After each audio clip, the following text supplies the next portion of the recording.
Good morning, everybody. Welcome to Security Best Practices for Modern .NET Application session. My name is Sri Lakshmi Pai, and I am a senior Windows app architect here at AWS. I focus mainly on modernizing legacy Windows applications on AWS.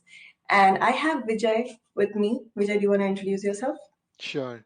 Hi, everyone. Good morning. Myself, Vijay Anand. I'm working as an application developer in AWS, and my specialization is in modernizing the .NET-based applications to AWS. Thanks. Bye. You must have heard security is job zero at AWS, by which we mean it's even more important than any number one priority. We have built security from ground up. What that means is when we were building our infrastructure, we had security in mind. And same goes when we are building applications as well. And .NET applications are no different. And in today's session, we'll be focusing on building secure modern .NET applications on AWS. And the good news about security is it's not that unusual. There are only so many ways you can do security. You can have logs, firewalls, alarms, encryption, and something similar goes for application as well. And the agenda for today is we'll first talk about application modernization, how .NET applications are modernized on AWS, what are the approaches, followed by a deep dive into security best practices, which includes authentication and authorization, application logging, secrets management, application level health check, and also we'll have demos accompanying all these sections. And at the end, we'll have a question and answer session. So, what is application modernization, right? There are many ways to do application modernization. And here is a decision tree for .NET workloads. So when you have a .NET application, the first thing you could do is just lift and shift.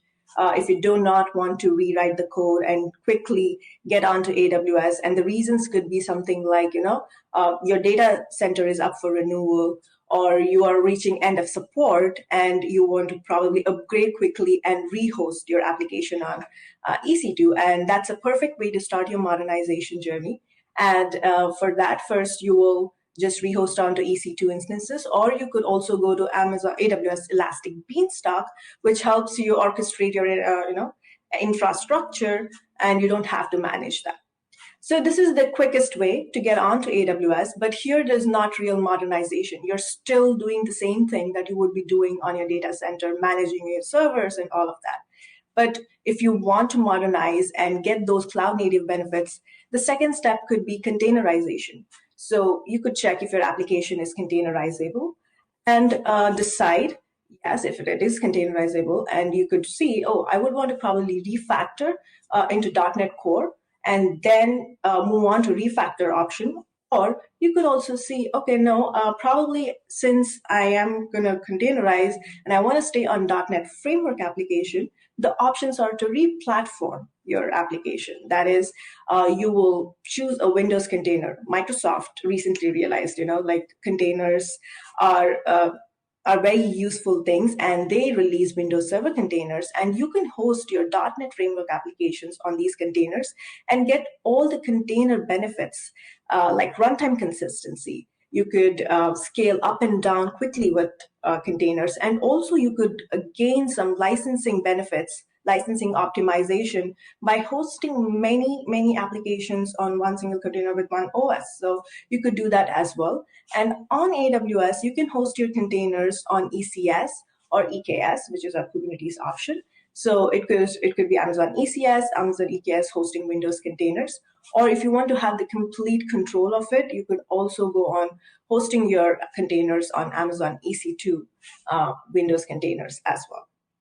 And in order to gain the cloud native benefits, complete serverless, going complete serverless and getting all the managed services benefit, right? You could also completely refactor the application, which means moving your .NET application to .NET Core first. And once you move your .NET application to .NET Core, right, you could host them on Linux containers, or you could run them as Lambda functions. And when you're doing that, you will also be breaking your big monolith application into smaller microservices. And there are many ways to do that as well. You could do it completely at once, or you could follow a pattern like Strangler pattern, where you'll break your monolith using something like domain-driven design into smaller domains, and then create those microservices, one microservice at a time, and host them on containers. Again, the options are you can host them on ECS, EKS, or completely fully managed AWS Fargate service. So you could do that as well. Or you could run as Lambda functions. If you have an event-driven architecture, Lambda functions are great to have your event-driven applications on AWS. So there are many ways to it, and it all depends on your application and where you are in your modernization journey, and it could all be done in phases. It's not like, you have a .NET application and you just have to go to refactor, completely break everything and rebuild new. No, that's not the case. You could first rehost, and then you could decide to just move to containers, and then you decide like you'll break slowly your monolith into smaller microservices and refactor that application completely and get all those cloud native benefits. I'm not going to dive deep into how to modernize a .NET application. Just to give you an overview, when it comes to .NET application, the first thing to do is to move to .NET Core or .NET 6, which is an open source cross-platform framework. And .NET 6 is the latest release of .NET, and you can modernize your .NET Framework applications to .NET Core using some of the tools like Porting Assistant, Portability Analyzer. Those are tools that will help you quickly convert your .NET Framework applications into .NET Core. It will figure out the incompatibilities. It will tell you how much of your application is compatible. If it's 95% compatible, it is 10% compatible. So that'll help you prioritize which one to first modernize, which one to move to .NET Core, and all of that. So there are tools that will help you quickly do that. And once you move to .NET Core, you don't have to be on Windows Server anymore. So there's no more Windows Server needed. You could run them on Linux machines, which is lower cost, license-free, and it's going to be an agile and scalable architecture when you modernize your .NET application. So when you are modernizing a .NET application, the key thing to keep in mind is security. As I said, security is job zero. And in today's session, we'll focus mainly on how to secure your .NET applications end to end. While building and securing your .NET applications, we have AWS Cloud Adoption Framework, which guides you to apply all these best practices and recommendations while designing, developing, delivering, and maintaining these AWS applications. And the Cloud Adoption Framework is broken into 5 perspectives, which is similar to our well-architected framework as well, like the operational excellence, security, reliability, performance efficiency, cost optimization. So you'll get lots of recommendation and prescriptive guidance on each of these perspectives, and including security. And in this session, as I said, we'll be focusing mainly on security. And we'll start with the application level security of this. So the security best practices at application level includes, like, first and foremost is authentication and authorization. You need to get your authentication right so that your right users are accessing the application with right access and permissions, followed by logging at each level so that if something goes wrong, how to quickly, proactively react to such situations, and also just to see the overall health of the application. And followed by managing your secrets, which is very important. Like, you don't want to have plain text secrets stored somewhere in your database. You would want to manage the secrets in a secure way.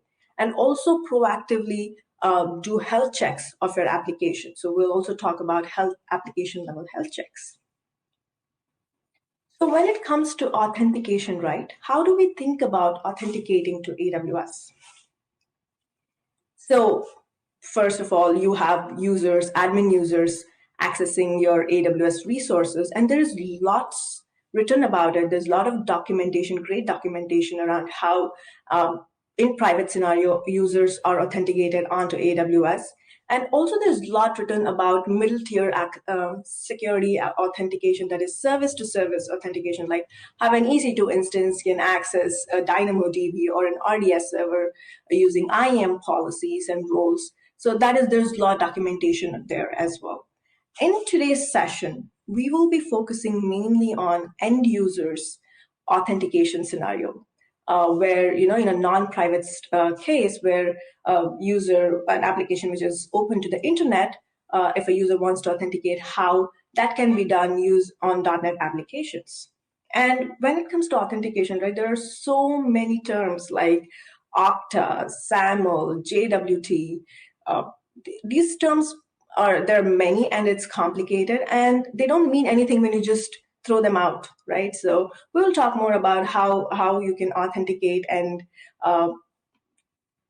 authorize your applications on AWS. So let's baseline some stuff. Authentication is verifying the identity of a user. Basically, whoever is saying they are the right people to access this application. And authorization is basically specifying or controlling the access rights or privileges to the resources.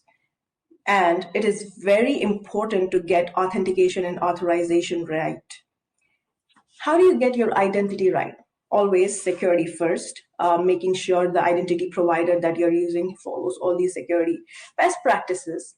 And at the same time, you minimize the user friction, which means when a user wants to log in, you have like the seamless experience possible for the user. They don't have to wait for minutes to get into the application because the user attention span is very minimal. Like in few seconds, if they don't get authenticated, they're probably going to move on to some other site. So you need to have an identity which provides the seamless experience of the user. At the same time, you prepare for success. For example, all of a sudden, the application goes viral and there are tens and thousands of users trying to log in. You want to make sure your identity provider or your identity is not going to be a bottleneck. It can scale when there is a lot of load and also perform at that level. So having that kind of identity provider is very important. When it comes to .NET applications, with AWS, you can use Amazon Cognito, which helps you quickly sign up users, create MFA as well, and have these users authenticated. And once it's authenticated, you'll have the JWT tokens created, and those tokens will be passed on to API gateway and validated at application level as well. So you will use the same .NET identity libraries that you're using along with NuGet packages that AWS has for Amazon Cognito. And once you have that all in your application, you just have to connect to Cognito. The users are going to be created and managed and all of that by AWS. Basically, you'll have all that automated. You don't have to write a sign-up page, sign-in page, login page, none of that. Yeah, you just have to connect to Cognito and it will do that for you. You can set rules to, changing the password on sign up and all of that. So all of that can be done on Amazon Cognito. And once that's done, as I said, you just have to configure the Cognito in your application, have those libraries, NuGet packages, and your authentication is done. So Amazon Cognito is one example. You could have some other identity provider, and it's going to be something similar as well. You'll just have to use those libraries in your .NET applications and have the user authenticated with that identity provider. The main thing to remember is having an identity provider which makes it very simple to have these users, manage these users, keeps these users secure, and also to scale when there are more and more users added to these applications. So all of these things you need to keep in mind when you're choosing an identity provider, and Amazon Cognito is a great option when you're thinking about having an identity provider that does this for you. And some of the Microsoft packages that you can use to that can be integrated with Cognito are Microsoft ASP.NET Core Authentication and .NET Core Identity, and all of that can be used along with the Cognito SDKs. The second option for authentication is AWS SSO.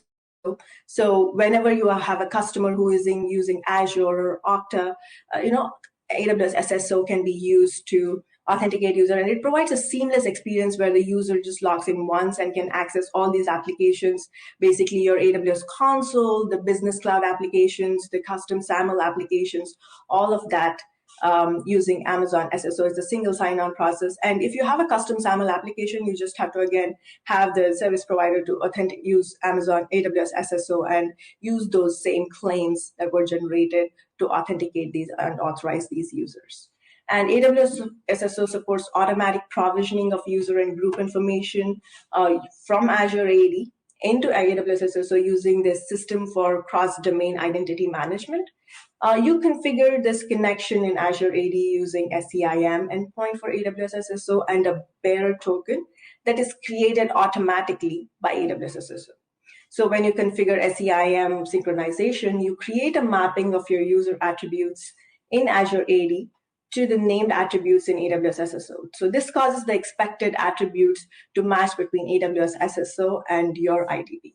So it helps you quickly federate your users from your Azure AD into AWS. And as I said, it's just not Amazon Cognito and SSO. If you could use any identity provider, but make sure all the security best practices are followed when you're using those providers. The tokens are passed on to your application the right way, encrypted and all of it, and they scale up and down when needed. And when it comes to private users, your admin users who want to access AWS, your developers who want to create applications on your AWS and accessing all these resources, servers on AWS, AWS Identity and Access Management is a service which helps you provide that fine-grained access control across the entire AWS platform. And the best practice is to provide the least privilege. You provide only the privilege that's needed, not more, not less. So always practice least privilege.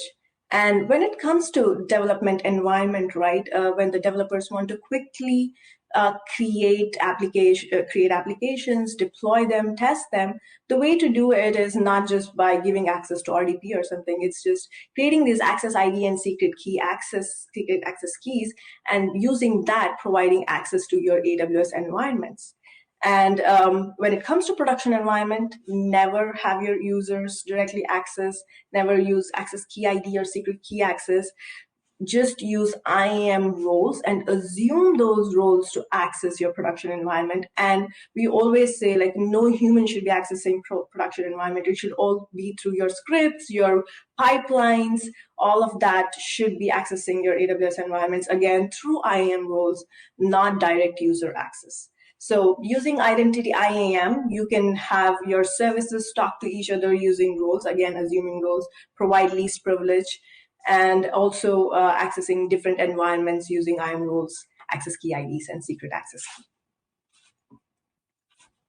So here is an example of how a Lambda function can access DynamoDB using IAM role. Basically, you'll have an access policy, an IAM policy with read-write permissions given to AWS Lambda. AWS Lambda will assume when there is a request, and it will do that read-write operation onto Amazon DynamoDB. And similar things like for all other kinds of services that you're using. It could be ECS, Fargate, containers. The same thing applies. You create IAM policies, and those through IAM, these services talk to each other and have that least privilege in mind while you create these IAM policies. That, let's move on to application logging, and Vijay will walk you through all the application logging scenarios. Thank you, Sri. Thanks for providing a quick overview about application modernization as well as the security best practices, like for also giving the quick overview about authentication, authorization, and IAM related things. Before even getting into application logging, I will quickly go through how I have set up my local environment using the access key ID and secret token. Okay, so what I've done is for the development purpose, I have created a simple solution, which is basically a ASP.NET Core Web API, in which I have created a few controllers, like you can see your L check controller, parameters controller, secrets controller, weather forecast controller. Basically, what it is going to do is like we are going to connect to multiple AWS services, like for example, parameter store, secrets manager, and Amazon CloudWatch. So in order to connect to these services from my local environment, what we need to do is we need to set up the AWS profile. As Sri was mentioning, we need to have the access key ID and secret key in order to set up the AWS profile. Okay, as a prerequisite, what we need to do is like we need to install AWS CLI, and also like since I'm using the Visual Studio, like I need to install the AWS toolkit for Visual Studio 2022 or 2019, whichever version you're using it. Okay, so once you have these prerequisites available, so what I've done is like with the help of the AWS CLI, so I'll quickly show you that one. I'll be running this AWS configure. I have already created the AWS profile, but you can quickly see what I've done over here. So it is having the AWS access key ID and secret access key. And once you set up this one, you can go to this your user profile, and you can see there are two files that has been created. This is a config and credentials file. Basically, this is the AWS profile.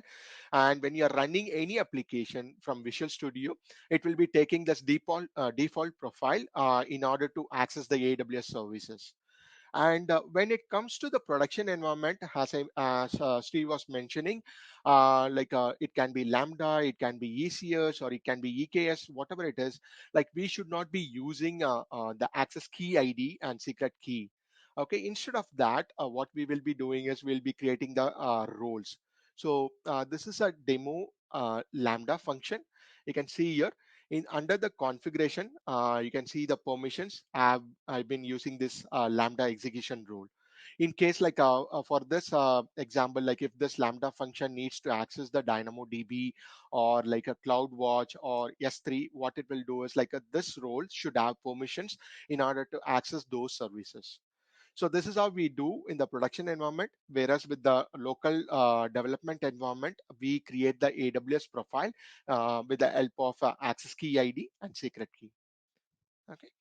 So next we'll quickly discuss about this application logging. So even before getting into a demo, let's talk about what is application logging and why do we need this application logging, right? So whenever you're building any .NET based applications, like you need to capture or the store the application events in a log file or in any of the services like which has been provided by the any cloud. Right. So the main purpose of that is to ensure that your application is running smoothly, and also these log files will help you to troubleshoot if there are any issues in your application, right? So in order to do this one, in order to capture your log events, application log events, like Amazon provides a CloudWatch service, which helps you to store your application events in that. And also it helps you to monitor, store, and access your application logs. Okay, so even like you can forward these logs and metrics to the third-party providers like Datadog or Splunk in order to do further analysis. Okay, so also like when you're building these .NET based applications, it is always easy to integrate with Amazon CloudWatch with the help of the AWS SDKs, and also like you have CloudWatch agents like which you can install in Windows based instances or Ubuntu instances or like Linux instances in order to monitor your log files. Okay, and also like there are certain frameworks available like a logging providers or frameworks which you can make use of that in order to easily integrate your .NET based applications with CloudWatch. Okay, in this we will see like there are few logging frameworks which are available like ASP.NET Core, Serilog, Henlog, Log4net. So for a demo purpose, what we are going to do is like we will focus on ASP.NET Core and Nlog logging frameworks in order to log the events, application events into the Amazon CloudWatch. Okay, so let's get into a demo. So this is the sample ASP.NET Core Web API application that I've created. And what we are going to do is we are going to make use of this weather forecast controller, the default controller that is available. So the first thing is that we do was like we'll focus on ASP.NET Core logging provider, and then we'll focus on nlog. So in order to integrate, in order to make use of ASP.NET Core Logger, what we need to do is, as a prerequisite, we need to add the NuGet package, like basically aws.logger.asp.NET Core. This is the NuGet package that needs to be installed in order to use this particular logging framework. Okay, once you have done that, so you can see by default, whenever you create any .NET Core applications, you have this app settings.json. And by default, you will specify the properties that is required. So under the logging, you can see I've added few properties like a region, log group, and the log levels. So I've mentioned US East 2, and there is a log group specified ASP.NET Core log demo. So this is the log group, and this is the region where we are going to log our application events. Okay, and once you have done that, the other configuration that is required is you need to go to program.cs, and then you need to add this particular logging provider to the builder.logging. Okay, so builder.logging dot add AWS provider. So these are the configurations that is required. And once you have done with this basic configurations, then you can make use of the logger in any of your controllers. So what I've done is I'll go to weather forecast controller, and you can see here I've created the iLogger. Basically, you can make use of the iLogger, and the category I specified the class name, which is basically the weather forecast controller. And then like I'm setting the value logger equal to logger. And once you have done that, you can log your application event. I'm logging here at the information log level. Okay, so logger.log information, I'm just sending this message over there. Okay, before running this one and going to the AWS console, what we can do is we can quickly see the configuration that is required for nlog, and then we can run this particular API, and then we can go to AWS console to see the log. So similarly for nlog, the same thing that we need to do, we need to add this particular NuGet package, aws.logger.nlog. And once you have added this one, what I've done is I've created this particular configuration file, nlog.config. And again, if you get into this one, you have certain configuration values like a log group name, you have the region, and also based on your need, you can add the other customer properties that you need based on your requirements. Okay, so I've just basically added this log group and region. And once I've done that, what you can do is like I'll go back to the weather forecast controller, and same thing, like you can see I've used nlog logger, and where I am calling this particular method get current class logger. And then same thing, like I'm logging the application event at log level information log level, and you can see the message I'm going to write it. Okay, I'll quickly run this application.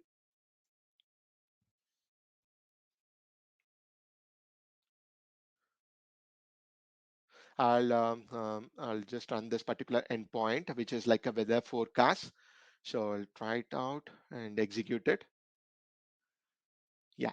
So now if I go back to the CloudWatch, I'll go back to AWS console, and in that I'll go to CloudWatch, and in which I'll go to the log groups. Okay, in the log groups, if you see, you can see ASP.NET Core log demo and nlog demo. That is where we are configured in the configuration one. And once you get into this one, you can see the log streams, and you can see the latest one which has been created now. Okay, so if I go to the log stream, you can see the message which has been logged. So you can see this particular thing. So ASP.NET Core logging, so which I've added it over here. Okay, so by this way, it helps you to make sure that your application is running smoothly, and also if there are any issues, you can go to the CloudWatch and go to the log streams to look into the logs in order to troubleshoot any of your issues. Okay, next we'll move to the configuration management, like basically, yeah. Yeah, configuration management. So again, like when you're building any .NET based applications, obviously you need to store your configuration values, right? So you might need to store your connections, database connection strings, or API keys, or tokens, or the username, a password, like basically the credentials in order to access the database and all those things, right? So AWS offers two services. One is the secrets management and the systems manager parameter store.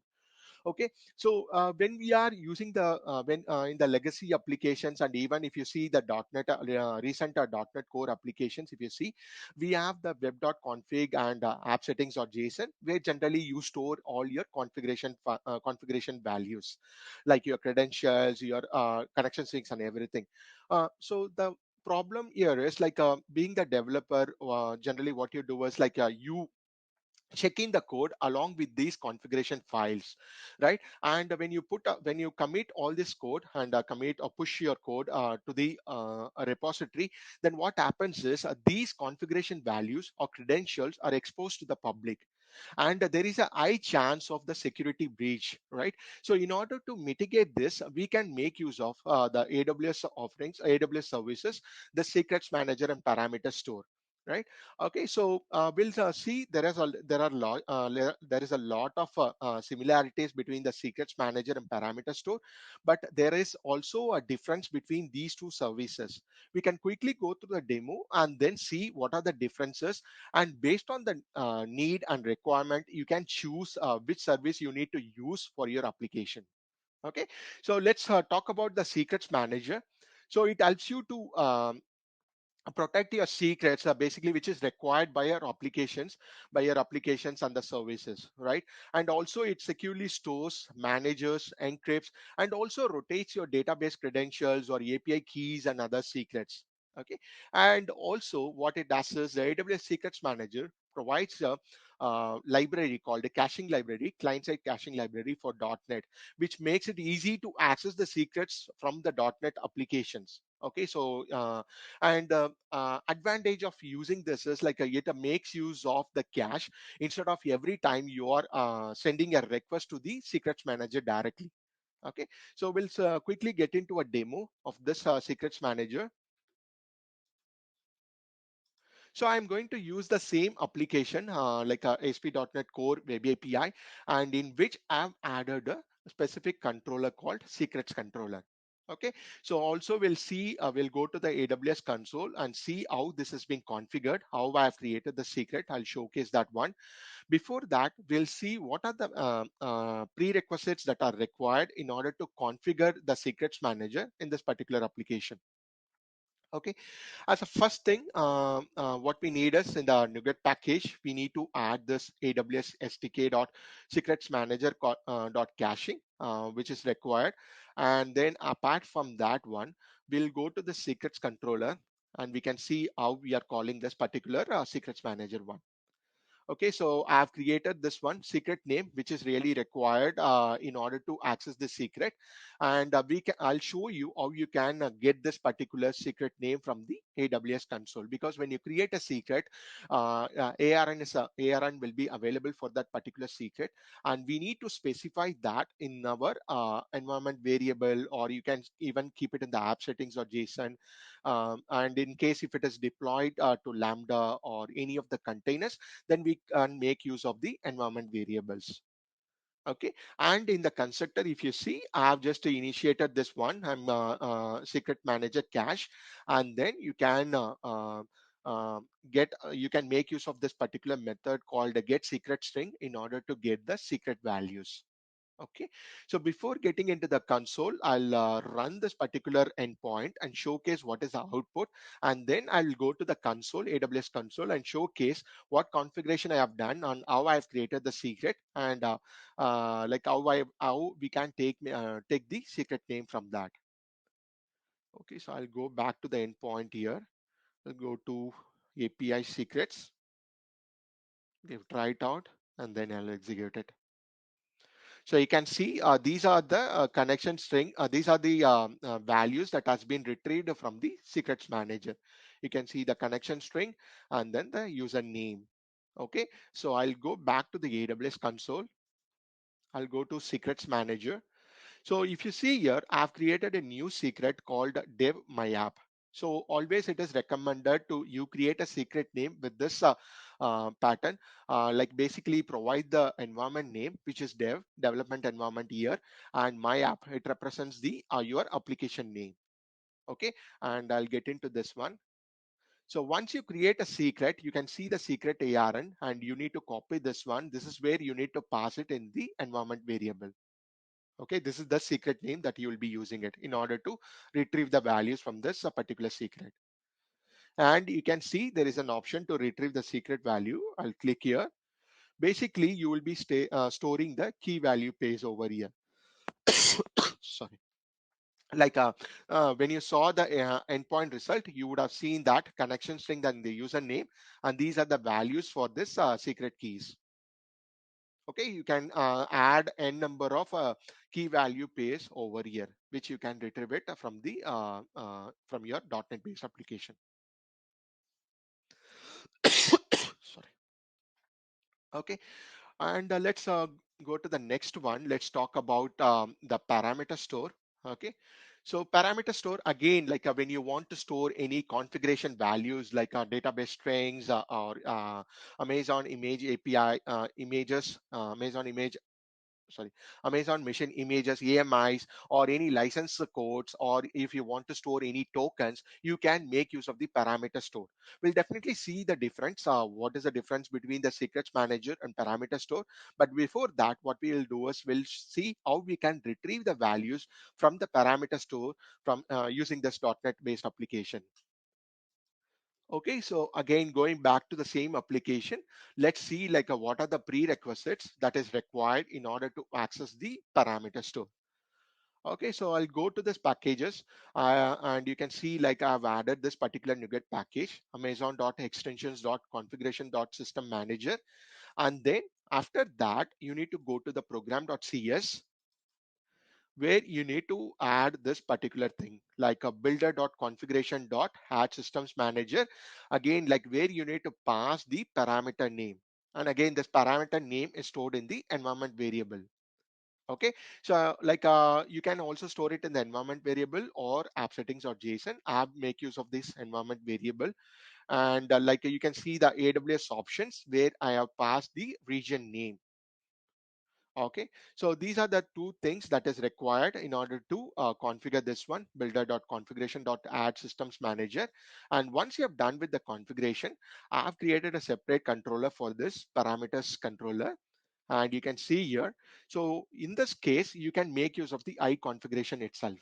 Okay, where it will get the retrieve the values from the parameter store and keep that values in the I configuration, and you can retrieve the values like this configuration.get value, where you will be passing the key names like key 1, key 2, key 3, or the key names for key names which I've created, and then you can retrieve the values for this specific keys.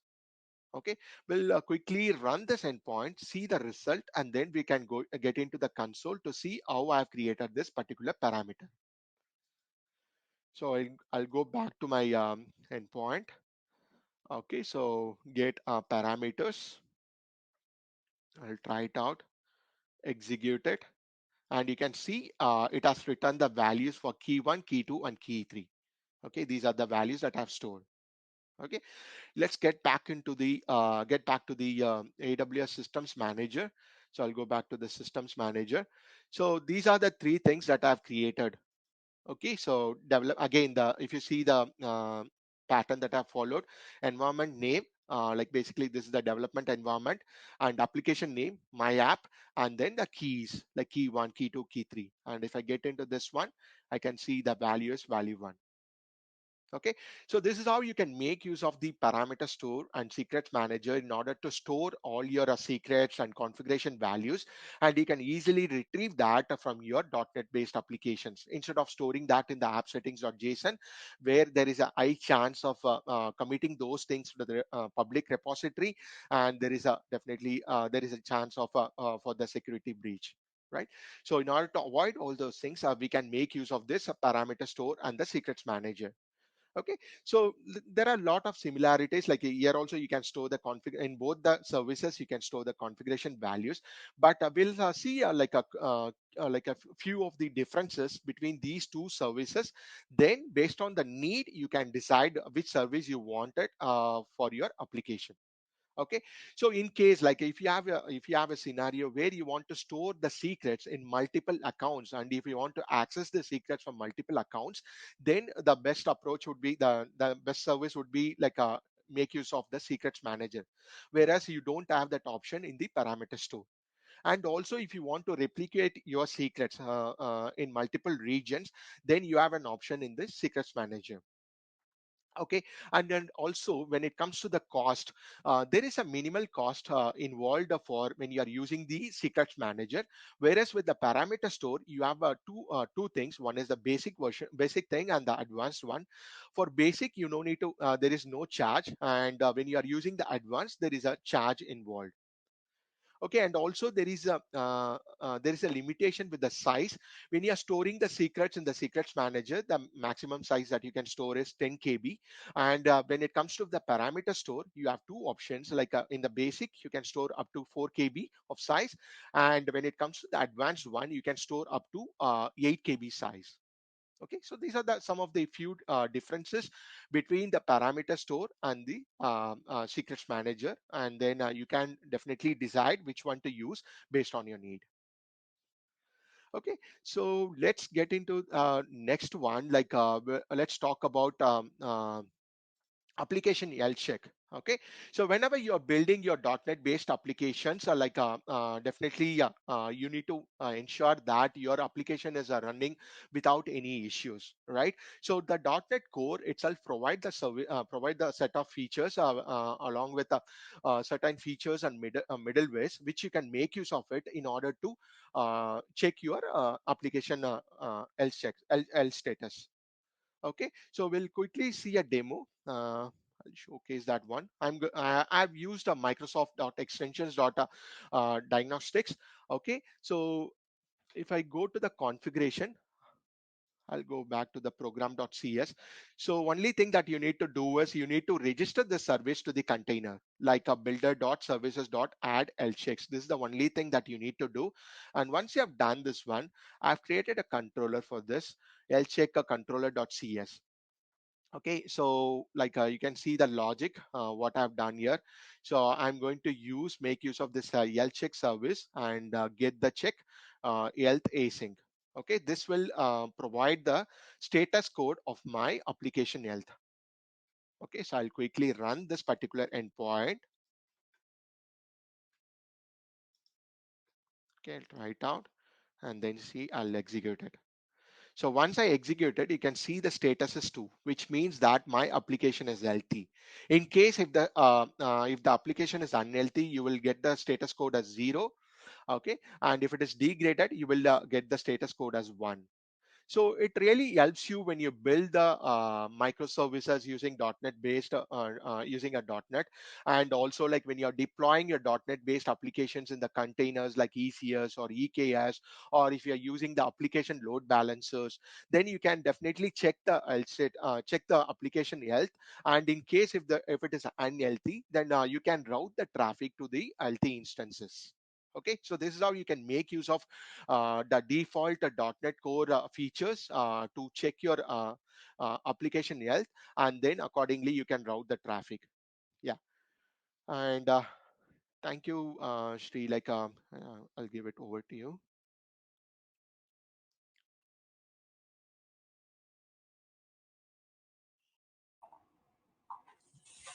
Thanks, Vijay.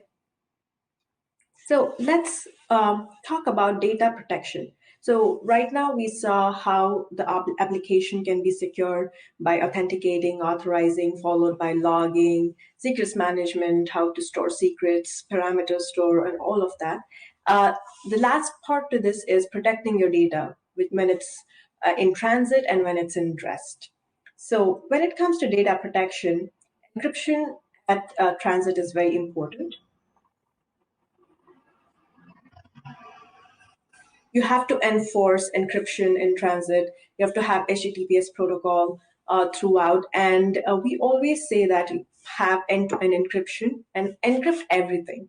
So that's our CTO's motto, like encrypt everything. So have HTTPS across your architecture. And also to do that, you can use services like Network Load Balancer. If you're using containers, you could use App Mesh so that your traffic just flows as HTTPS, and you can use certificates in order to authenticate your traffic and implement your certificates and any other keys in a secure way using services like KMS and Certificate Manager, and store them securely. And it is all managed by AWS for you. And always authenticate your network communications, automate your detection of unintended data access, which is important. Services like Guard Duty, Macy help you detect if there is any abuse, and also it sends alarms and all of that, so that you can proactively react to those situations. And also secure your data moving from your VPC or your on-premises locations between VPCs, all those things. And you can use VPC flow logs in order to detect the moment if there is any unintended behavior in that. So make sure you're protecting your data in transit, have HTTPS across, and have all those mechanisms to secure the data. When it comes to protecting data at rest, again, having a secure key management is very important. Secrets managers can be used, and KMS can be used, all of that to secure your keys. And also you have to enforce encryption at rest. For example, if you're using S3, or enable default encryption, RDS, DynamoDB, any data store that you're using, always enforce encryption at rest. And enforce access control using IAM policies. As I said, provide least privileges to all these services. Do not give any extra privilege that's not needed. And automate it. You don't have to have everything manual. Automate wherever possible with your scripts, with templates, with pipelines, all of it. Audit the use of encryption keys. Just having the keys is not important. Making sure, who is using, when was it used, when was it last rotated, all of that is very important. Use mechanisms to keep people away from data. As I said, have automation wherever possible. Do not have manual updates or uploads or any of that. Automate data at rest, and wherever possible. We always say automate, automate, automate. Be like creating infrastructure, deploying code, or managing your application. Everything should be automated. So these are some of the ways to protect your data in transit and rest. And I'm going to talk about a few customer use cases, how we secured a .NET application. And here is a use case where the customer created microservices on containers, a .NET Core microservices on ECS Fargate clusters. And one of the requirement was to have end-to-end encryption. And in order to do that, we used AWS App Mesh and CloudFront, so the data could move in HTTPS format throughout, and the services could intercommunicate on HTTPS as well. And we also have a web application firewall in order to secure the traffic, and the VPCs and the subnets and all of that. All the best practices were followed there. In order to store secrets, we use Secrets Manager, and keys were used. KMS was used for that, and Certificate Manager for storing and managing the certificates. And here's the second customer use case. And in this use case, what was unique was the customer wanted to be FIPS level 2 compliant. And in order to do that, they had to use Cloud HSM. So AWS has AWS Cloud HSM service, which was used in order to secure their certificates. And also same thing, they wanted HTTPS end-to-end. And we use Network Load Balancer here to flow the traffic from user to application, and also from application to database as well. It was completely secure. And as I said, because it had to be FIPS level 2, we had to use Cloud HSM here. And all other services like Secrets Manager, Parameter Store, all of that was used. CloudWatch was used to log and monitor the traffic, and encryption at rest for S3 and Amazon Aurora was also done. So with that, here is a quick summary of what we spoke. So the intent of this session was to educate developers, modernization architects, SAs with technical depth on the application security best practices for these modern .NET applications running on AWS. And one thing to remember is to have security controls at every layer of the application. Each and every layer should have those controls. Make sure your applications are in private subnet, encrypt everything, and have the right security controls, storing secrets, all of that, storing your keys, certificates should be done in secure way, and automate wherever possible, reduce manual interruptions as much as possible, and that's how you build a secure .NET or any application on AWS. And we have references here that you can refer, which includes the security blogs on AWS.